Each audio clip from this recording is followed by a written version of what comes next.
So welcome back, and in today's video we're doing something a little bit special, and I think it's going to help a lot of you at home. Now, you might have seen on the channel previously, like weeks, months, since the M4 Mac Mini has essentially been out, we've seen different kind of accessories coming that have caused a bit of disruption in the Wi-Fi signal. And in this video I'm actually going to show you how you can find the optimal position for your M4 Mac Mini, say in the actual macOS system, not using any extra hardware or any extra software. Now, you can use this for the M4 Mac Mini or the MacBook, but with the MacBook being an item that you can take around anywhere with you, it won't be as useful as it will be for the M4 Mac Mini. And once you learn the three things I'm about to show you in this video, it's going to be super easy for you to find the perfect placement for your M4 Mac Mini. And as well as that, know that if anything you plug into the M4 Mac Mini, you'll know straight away if it's causing any disturbance in the signal. So you can unplug it or adjust it accordingly. But before we get into that, if it is your first time here and I do earn your subscription, my name's Almir, aka MrHtech. If you see that subscribe button down below, if you press that, you'll join the community and I do greatly appreciate it. If you do end up liking the video, hit that like button down below as well, and share this video with your friends and family or anyone you think will benefit from it. I think a lot of you out there will. So let's learn how you can find the optimal position for your Wi-Fi for your, well, M4 Mac Mini, essentially.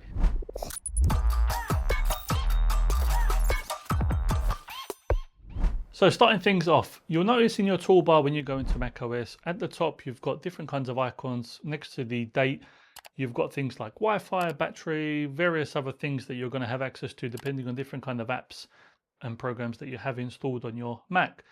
Now we're going to actually use the Wi-Fi one, but instead of just clicking on it, because we know if we click on it, all it's going to do is show us the local Wi-Fi networks that are nearby and allow us to connect to them. What you want to do is hold the option button and then click on the Wi-Fi, and you'll see there is this whole new menu that pops up. Now, I know there's going to be a lot of numbers on there, and I've blurred some of mine out just because it's not necessary, but there is only two things on there that are necessary for this optimal Wi-Fi kind of finding, and they're at the bottom. So the first one is going to be RSSI, which is Received Signal Strength Indicator. Essentially what the RSSI is what kind of signal strength you have between the router and your device and how strong it is. So the way it works is it goes from -0. So the closer you are to -0 on the RSSI, that means your signal strength is the strongest. The higher it goes up, say to -70, -80, that means the signal is very bad. My one fluctuates around -55, -60, with my router being on the second floor above. So you want it to be as low as possible. Now, this can be if you're moved closer to the router, or if you have a stronger router that can push out better signals, this will bring that RSSI down to give you a more comfortable experience with your signal. Now, the second indicator is right underneath it, and that is noise. That's kind of self-explanatory, and that's just what kind of, well, how much noise is being introduced to the environment around your M4 Mac Mini, whether it be plugging stuff in or other types of things that are working around the M4 Mac Mini, which are disrupting that Wi-Fi signal that's coming to your device.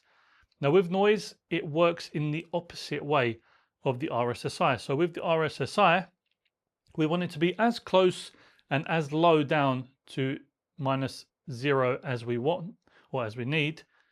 But with the noise, we want it to be as high up. I think it goes to -120. And the closer we have it to that 120, that means the least amount of noise we have coming into that vicinity of the M4 Mac Mini, and the least amount of noise is going to affect the actual Wi-Fi signal of the M4 Mac Mini to give you a comfortable experience with the Wi-Fi signal. Now, speaking of comfortable experience, here is a quick note about today's video sponsor, and then we'll get back into the video. So if you're looking for a chair that's customizable, comfortable, ergonomic, and also doesn't break the bank, let me show you the Habada E3 Pro that I'm sitting in right now. It's got this unique floating wing lumbar support design, which I haven't seen on any other chair. Also, the wings can be folded in, which gives you this kind of feeling like your lower back is being hugged and gives you extra support, which I think a lot of people are going to like. Armrests are actually quite interesting to get that customizability and adjust them to your liking. But a feature they've got, which I haven't seen before, is you can actually tilt the armrests to give you that perfect angle when you're just browsing the phone or on your iPad, tablet, whatever it may be, watching shows or even gaming. Gives you a very comfortable experience. So the headrest is 4D, so it gives you a ton of flexibility when it comes to positioning. you can lower it up multiple levels. You can push it forward, you can push it back to get that right depth. And then not only can you adjust the angle of the actual base of the headrest, but you can also adjust the angle of the cushion mesh fabric. And let me tell you, it does tilt back quite far. And then when you accompany that with the hidden pull-out leg rest, things can get quite comfortable. So if you are interested in checking out the Habada E3 Pro ergonomic chair, check the link in the description below. So now that we're back into the video, we spoke about noise level and that we want it to be as close to -120 as possible. My one fluctuates around -92, -95. And with noise, you'll notice that, especially with the M4 Mac Mini, the more stuff you connect to it, so if I connect a NVMe enclosure underneath it or an SSD drive or any type of thing to the M4 Mac Mini and have it close by in the vicinity, you will notice that my noise drops quite significantly depending on the device. If the device hasn't been grounded properly or causes a lot of disturbance, you'll notice that straight away. And I think that's how we can very easily see if something's causing a disturbance in the Wi-Fi signal instead of having to run a speed test every single time. The third thing we're talking about is SNR. Now this is probably one of the most important ones when it comes between the RSSI and the noise. And the SSR is the signal to noise ratio. Now we can go all technical and complicated with this, but essentially what it is the number between the RSSI and the noise. And ideally, you want this number to be as large as possible. So the larger the number is, that means you have less noise in combination to your RSSI signal, so you'll have a better Wi-Fi experience. So what we've got here, we've got the M4 Mac Mini with nothing else included, well, nothing else plugged in apart from the two monitors I have up here. I've even unplugged the Evanki, so there should be no interference in terms of anything nearby. And then what we're going to do, we're going to see the figures that I've got in terms of RSSI and noise with nothing plugged in. And then we'll plug things in like the RayQ hub, we'll plug in a Thunderbolt 5 NVMe enclosure by Acasis and a NVMe enclosure by Satechi, and see if these cause any interference. And it should show up straight away, which will then let us know that which one is causing the most interference. And then you can try and solve that issue by either moving it further away using different cables, etc. So it'll be a very fast way for you to find out what items you're plugging in causing the most interference to your system.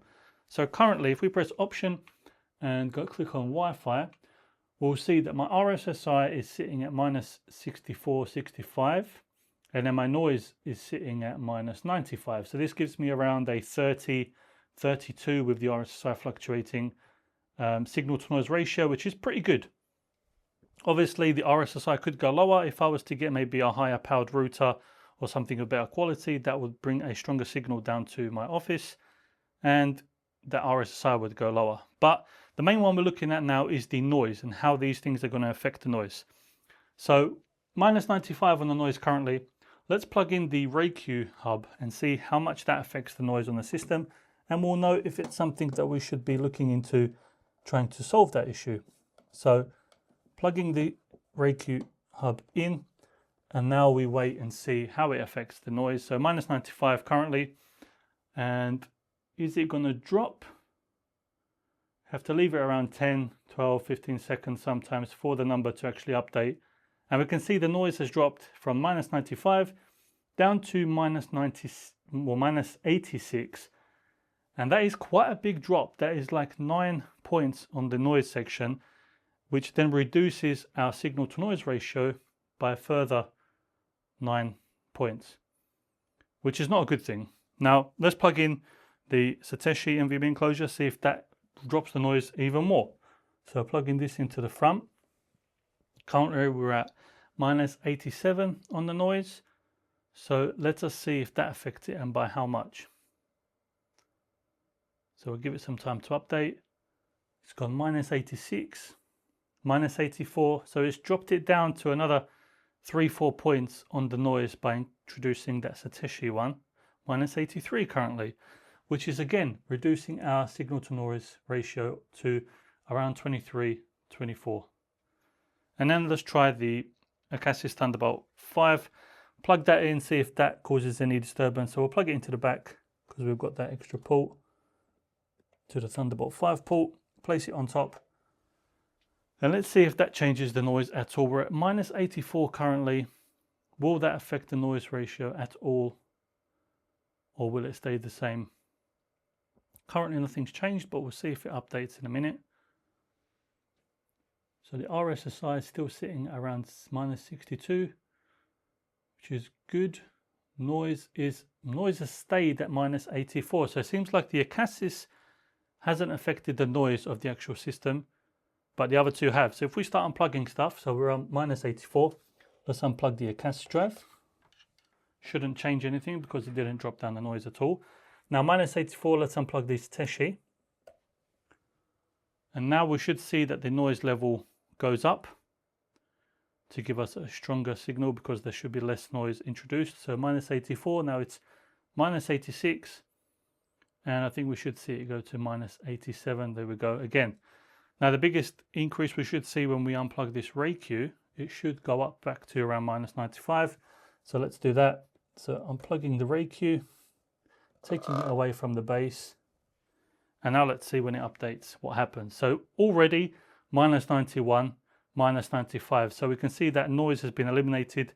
And now we're back at a strong 36, 35 signal to noise ratio, which is going to be great for our Wi-Fi speed. So that was a very quick demonstration just to show you how different kinds of tech products can affect the noise around the M4 Mac Mini. This is a very good way to very quickly see if something you plug into your M4 Mac Mini is affecting your Wi-Fi, or to move your M4 Mac Mini into different locations to try and get that RSSI signal higher to get a stronger connection with your Wi-Fi router. Now this might be something that a lot of you out there didn't know about, but hopefully doing it this way will help a lot of you out to find and distinguish if there is any interference with products you're plugging into your M4 Mac Mini, and it should allow for very quick problem solving instead of having to run a speed test every single time to see if the Wi-Fi is being affected. So if it did help you, let me know in the comments box down below. Of course, leave a subscription, click that subscribe button if I earned your subscription with this tip. Like the video if you did end up liking it. Share this with your friends and family. If you've got any questions about this video, let me know in the comments box below. I'll be sure to answer anything I can.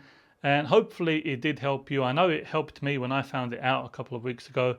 And yeah, let me know if you've got any other videos you want to see or any type of topics on the macOS system down below, and I'll be sure to try and get that done. So thanks for watching, thanks for your support, and I will catch you on the next one.